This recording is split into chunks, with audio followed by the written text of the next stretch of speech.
invite Australia's High Commissioner to India, the Right Honourable Barry O'Farrell.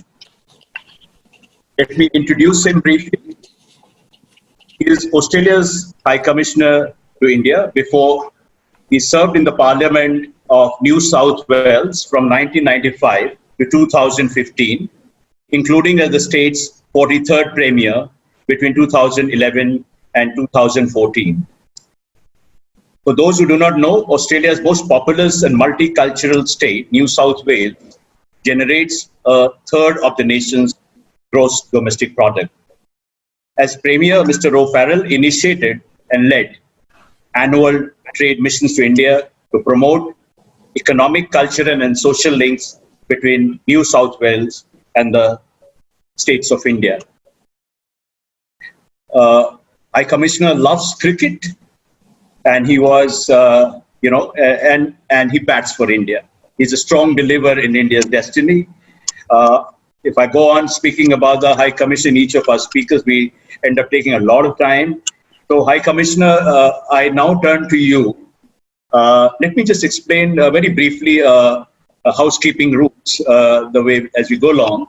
Essentially, each speaker, I'm going to be posing a set of interlinked questions, or maybe two questions, and they are to respond in 5 to 7 minutes at the most, because there'll be, and we hope to complete this opening round, say in 40-45 minutes, which will be followed by a freewheeling discussion. I already see quite a few questions coming from the audience, people who have sent me on email and otherwise, and people are just joining in. So I start with His Excellency, High Commissioner of Australia. Excellency, you love cricket. It appears to a lot of people that G7, this move from G7 to G11 or G11 is a kind of Trump's googly or a kind of Trump spin, to counter, we're talking about, or to create, or to perpetuate Pax Americana as a counter to Pax Sinica. I mean, there are a lot of speculation about what is the motivation behind G11 idea. I would request you to speak about how Australia looks at it. What is in it for Australia in this G11 idea? In what way it can promote Australia's vital interest, and also how it can open new pathways of cooperation between kindred democracies like Australia and India. Over to you, Excellency. Thanks, Manish, for that introduction. It's a real pleasure to be part of such a distinguished panel. And as I'm opening the batting, I thought it best I'd play a Virender Sehwag or Dave Warner style innings, short but hopefully sweet, and allow the middle order to build that big score that everyone's looking for. Before we get started, can I make the point that the concept of an expanded G7 is still very much an idea under discussion and being debated in capitals all around the world, including in Canberra. So the thoughts I put forward today are mine and shouldn't be seen as formal Australian government policy. However, I'm confident that the broad thrust of my comments represent the guiding foreign policy principles and priorities of the Australian government. So to your question, Manish, the starting point is an uncontroversial one. Yes, Australia is very supportive of the concept of an expanded G7. As you all know, the G7 has evolved over time, and we should remember its broad original purpose when the G6 first formed in the mid-1970s as a forum of like-minded, free market democracies coordinating and navigating, or at least trying to, the disruptions caused by the OPEC oil embargo and associated economic shocks. The G7 has grown and shrunk and evolved over the past 45 years. But at its heart, the organising principle of influential, like-minded free market democracies coordinating and cooperating to manage global shocks and change remains sound. As we consider the defining trend of this century, the migration of wealth and power from the Atlantic to the Indo-Pacific, it makes eminent sense to me that the G7 be expanded to include more representatives from the region. And I think India, Australia and South Korea, in joining our good friends from Japan, would make the grouping more relevant to the modern world.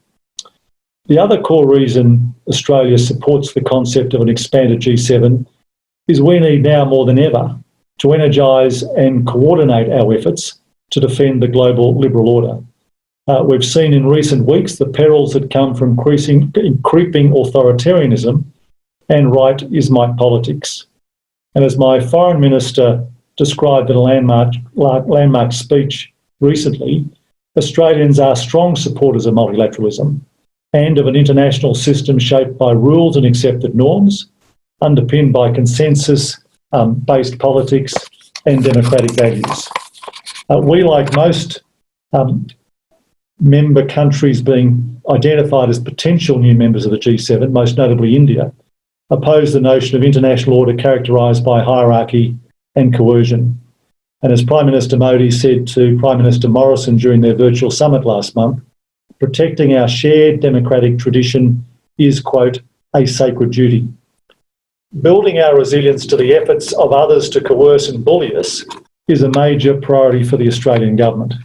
Yesterday, Prime Minister Morrison announced a major boost to our defence capability, allocating $270 billion to fortify our capacity to deter aggressors and, for the first time, equip us with long-range hypersonic land, sea and air-based strike capabilities. This came a day after the Defence Minister unveiled a major expansion in our cyber security capabilities, with the government to spend an additional $1.35 billion on building cyber resilience and recruiting another 500 new cyber experts.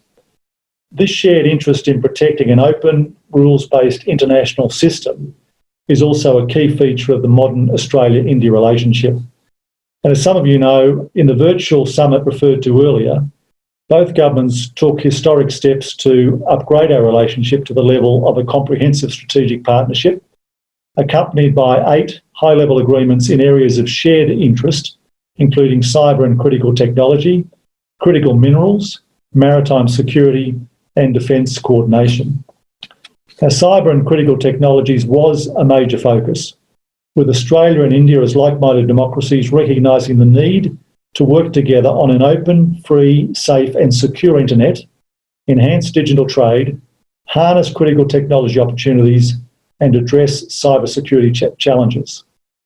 Technologies such as artificial intelligence, quantum computing and robotics present significant opportunities for people, for businesses and the broader economy, but must also be guided by international standards to ensure they don't present risks to security, liberty or prosperity.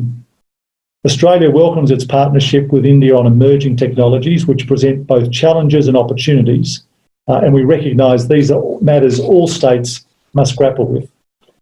Australia, for its part, decided to restrict participation in our 5G network to prevent or to protect our sovereignty and avoid any risk of coercion.